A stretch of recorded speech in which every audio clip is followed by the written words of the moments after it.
आप सुन रहे हैं समाचार एजेंसी ऑफ इंडिया की साई न्यूज में ऑडियो बुलेटिन। नमस्कार, आप सुन रहे हैं समाचार एजेंसी ऑफ इंडिया में सोमवार 24 अगस्त का राष्ट्रीय ऑडियो बुलेटिन। अब आप शरद खरे से समाचार सुनिए। कांग्रेस वर्किंग कमेटी CWC की बैठक खत्म हो गई है। इस बैठक में पार्टी की अंतरिम अध्यक्ष सोनिया गांधी ने सदस्यों से कहा कि उन्हें अध्यक्ष पद की जिम्मेदारी से मुक्त कर दें और पार्टी को संकट से उबारने के लिए प्रयास करें। बैठक में सोनिया गांधी को लिखी चिट्ठी को लेकर चर्चा जारी रही। कई वरिष्ठ नेताओं ने इसको लेकर नाराजगी जाहिर की है। इससे पहले पार्टी मुख्यालय के बाहर कांग्रेस कार्यकर्ताओं ने नारेबाजी की और गांधी परिवार से ही किसी को अध्यक्ष बनाने की मांग की। इस बैठक में फैसला हुआ है कि सोनिया गांधी कांग्रेस की अंतरिम अध्यक्ष बनी रहेंगी। कांग्रेस के वरिष्ठ नेता अहमद पटेल ने असंतुष्टों की आलोचना की। गुलाम नबी आजाद, मुकुल वासनिक और आनंद शर्मा की ओर इशारा करते हुए उन्होंने कहा कि वे पार्टी में प्रमुख पदों पर काबिज हैं और उन्हें ऐसा कोई पत्र नहीं लिखना चाहिए था। उन्होंने यह भी कहा कि राहुल गांधी को कांग्रेस अध्यक्ष का पद तुरंत संभालना चाहिए। कांग्रेस नेता कपिल सिब्बल ने अपने उस बयान पर यू टर्न लिया है जिसमें उन्होंने कहा था कि राहुल गांधी ने उन पर बीजेपी की मदद करने का आरोप लगाया है। कपिल सिब्बल ने अपना बयान वापस लेते हुए कहा कि राहुल गांधी ने खुद उन्हें बताया कि उन्होंने कभी ऐसा नहीं कहा, इसलिए मैं अपना ट्वीट वापस लेता हूं। कार्य समिति की बैठक में कांग्रेस की महासचिव प्रियंका गांधी वाड्रा ने गुलाम नबी आजाद के बयान पर कहा कि जो आप कह रहे हैं वह चिट्ठी में लिखी बातों से बिल्कुल अलग है। कार्य समिति की बैठक में वरिष्ठ कांग्रेसी नेता कपिल सिब्बल ने राहुल गांधी के उस आरोप का जवाब दिया जिसमें उन्होंने बीजेपी की मदद करने का आरोप लगाया। कपिल सिब्बल ने कहा कि पिछले 30 सालों में कभी भी किसी मुद्दे पर बीजेपी के पक्ष में बयान नहीं दिया, फिर भी हम भाजपा से मिले हुए हैं। हालांकि आजाद ने जवाब देते समय राहुल गांधी का नाम नहीं लिया। मध्य प्रदेश के शाजापुर में स्कूल शिक्षा मंत्री इंदर सिंह परमार ने कहा है कि प्रदेश में स्कूल खोलने की तिथि कोरोना वायरस संक्रमण की स्थिति पर निर्भर है। उन्होंने सितंबर माह में स्कूल खुलने की संभावनाओं से इनकार कर दिया है। मंत्री ने शाजापुर में कहा कि प्रदेश भर में कोरोना नियंत्रण की स्थिति के आधार पर ही स्कूल खोले जाने का निर्णय लिया जाएगा। फिलहाल प्रदेश में संक्रमण फैल रहा है। इंदर सिंह परमार ने यह भी कहा कि खराब परिणाम देने वाले स्कूलों के लिए वहां के शिक्षक के साथ ही जिले के वरिष्ठ अधिकारी, DPC, APC और संकुल स्तर के जिम्मेदारों पर भी कार्रवाई की जाएगी। लंबे समय से स्कूलों में जमे शिक्षकों को लेकर उनका कहना है कि सरकार शिक्षकों के ट्रांसफर पर जोर देने की बजाय जिन स्कूलों में शिक्षक नहीं है वहां शिक्षकों की नियुक्ति का प्रयास कर रही है। हरियाणा में मानसून सत्र आरंभ होने से पहले हरियाणा विधानसभा के स्पीकर ज्ञानचंद गुप्ता की रिपोर्ट कोरोना पॉजिटिव आई है। इसके साथ ही हरियाणा विधानसभा में 330 अन्य लोगों के टेस्ट करवाए गए हैं। 26 अगस्त से हरियाणा विधानसभा के मानसून सत्र का आगाज होने वाला था। पंचकूला की civil surgeon doctor Jasjit Kaur ने हरियाणा स्पीकर के कोरोना पॉजिटिव पाए जाने की खबर की पुष्टि करते हुए कहा कि वे घर में आइसोलेशन में हैं और उनका स्वास्थ्य स्थिर है। इससे पहले रविवार को विधानसभा के 6 कर्मचारी कोरोना पॉजिटिव पाए गए थे। 1 सितंबर से आरंभ होने वाले कोरोना अनलॉक 4 में दिल्ली मेट्रो सेवा के फिर से आरंभ करने की अनुमति दी जा सकती है। केंद्र सरकार इसके लिए शीघ्र ही दिशा निर्देश जारी करेगी। अधिकारियों ने कहा कि अनलॉक 4 में कुछ प्रावधानों के तहत सरकार मेट्रो सेवाओं को संचालित करने की अनुमति दे सकती है। अनलॉक 3 के दौरान केंद्र सरकार की ओर से जारी गाइडलाइंस में दिल्ली मेट्रो को शामिल नहीं किया गया था, लेकिन अब मुख्यमंत्री अरविंद केजरीवाल की ओर से की गई अपील के बाद ऐसी संभावना है कि अनलॉक 4 में दिल्ली मेट्रो सेवा फिर से आरंभ हो सकती है। समाचारों के बीच में हम आपको यह जानकारी भी दे दें कि मौसम संबंधित अपडेट्स जानने के लिए समाचार एजेंसी ऑफ इंडिया के चैनल पर रोजाना अपलोड होने वाले वीडियो अवश्य देखें। मौसम से संबंधित अपडेट्स मूलतः किसानों, निर्माण कार्य करवाने वालों आदि के लिए फायदेमंद साबित हो सकते हैं। समाचार एजेंसी ऑफ इंडिया के द्वारा अब तक मौसम के जो पूर्वानुमान जारी किए गए हैं वे 95 से 99% तक सही साबित हुए हैं।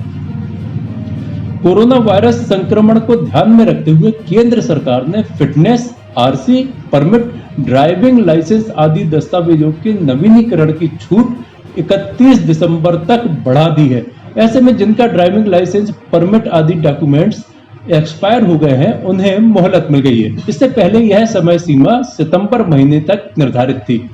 कोरोना वायरस संक्रमण को ध्यान में रखते हुए संबंधित कार्यालयों में कम से कम भीड़ इकट्ठा होने के निर्देश दिए गए हैं। कई स्थानों पर तो अभी लॉकडाउन और धारा 144 लगी हुई है। ऐसे में दस्तावेजों के नवीनीकरण का काम प्रभावित हुआ है। इसी को ध्यान में रखते हुए केंद्र सरकार ने इसके नवीनीकरण की आखिरी तारीख को आगे बढ़ाने का फैसला किया है।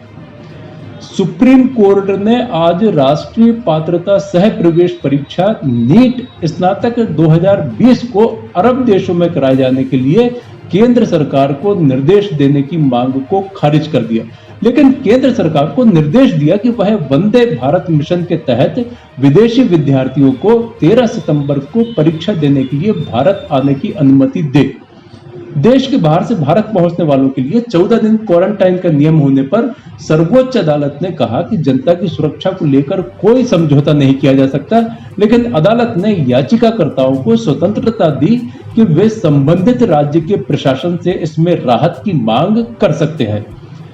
भारत में आतंकी वारदातों को अंजाम देने के लिए पाकिस्तान की खुफिया एजेंसी आईएसआई और उसके आतंकी संगठन लोकल गैंगस्टरों से हाथ मिलाने की साजिश रच रहे हैं।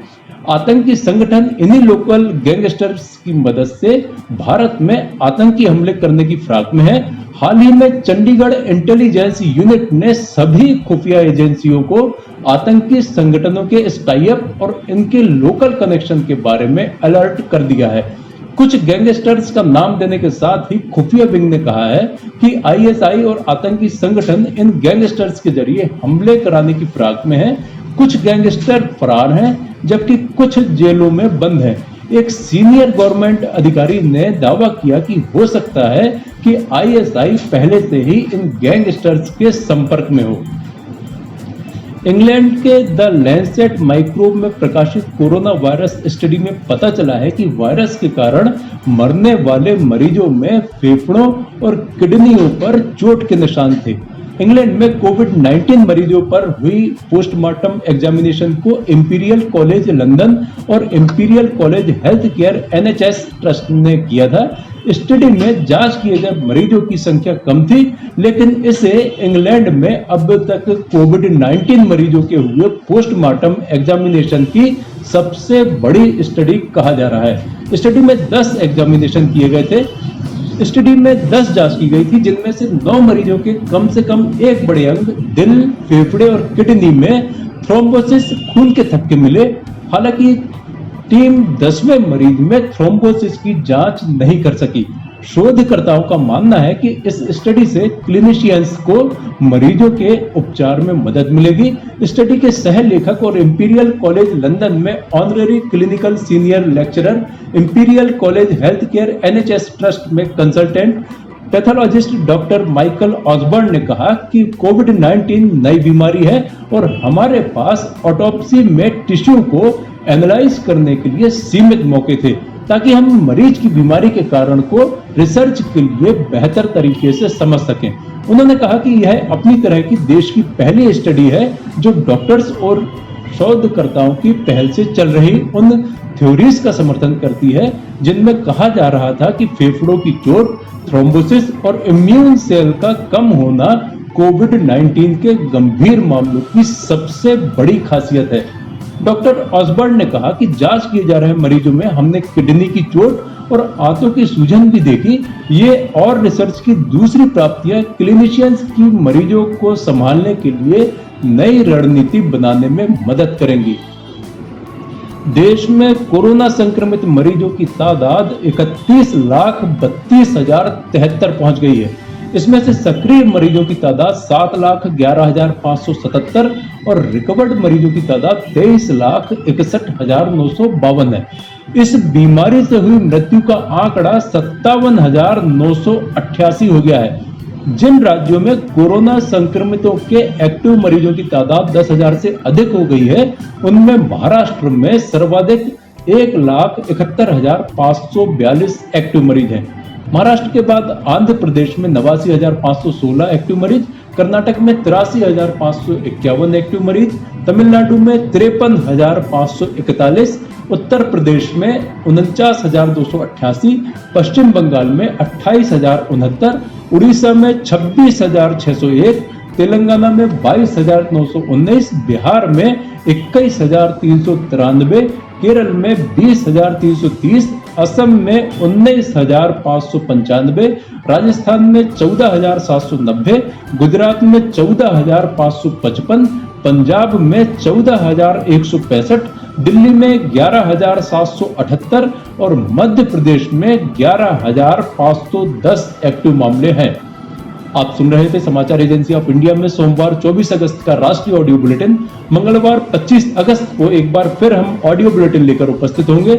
यदि आपको ये ऑडियो बुलेटिन पसंद आ रहे हो तो आप इन्हें लाइक, शेयर और सब्सक्राइब अवश्य करें। अभी आपसे अनुमति लेते हैं। नमस्कार। आइए हम आपको बताते हैं समाचार एजेंसी ऑफ इंडिया के चैनल को आपको किस तरह सब्सक्राइब करना है। समाचार एजेंसी ऑफ इंडिया के चैनल को सब्सक्राइब करने के लिए आप सबसे पहले ब्राउज़र खोलिए, या तो आपके पास यूट्यूब होगा, यूट्यूब को खोलिए। यूट्यूब में आप सर्च करिए, सर्च बटन पर टाइप कीजिए LIMTY स्पेस दीजिए KHARE। जैसे ही आप ये करते हैं ये आपके सामने खुल जाएगा। इसके खुलने के बाद आप देख सकते हैं यहाँ पर साई SAI आपको ये दिखाई दे रहा है। लाल रंग का जो बटन आपको ये दिख रहा है लाल रंग का, इसको आप क्लिक करिएगा। जैसे ही आप इसको क्लिक करते हैं इसका रंग लाल नहीं रह जाएगा। इसके बाद दाएं कोने पर जाइए, दाएं कोने पर ऑल पर्सनलाइज नन, इसमें आप ऑल को क्लिक कर दीजिए। जैसे ही आप ऑल पर्सनलाइज बटन को प्रेस करेंगे, ऑल बटन दबाएं। जैसे ही आप ऑल बटन दबाते हैं आप इस चैनल को सब्सक्राइब कर देते हैं। इसके बाद आप देखेंगे यहाँ पर सब्सक्राइब वाला बटन आपको लाल नहीं दिखाई देगा। आप सब्सक्राइब समाचार एजेंसी ऑफ इंडिया की साइन न्यूज़ या समाचार एजेंसी ऑफ इंडिया को सब्सक्राइब करते जैसे ही आप करेंगे, उसके बाद समाचार एजेंसी ऑफ इंडिया और साइन न्यूज़ पर जैसे जैसे वीडियोस अपलोड होंगे वैसे ही बिना देर के आपको ये सारे वीडियोस के नोटिफिकेशंस आने चालू हो जाएंगे।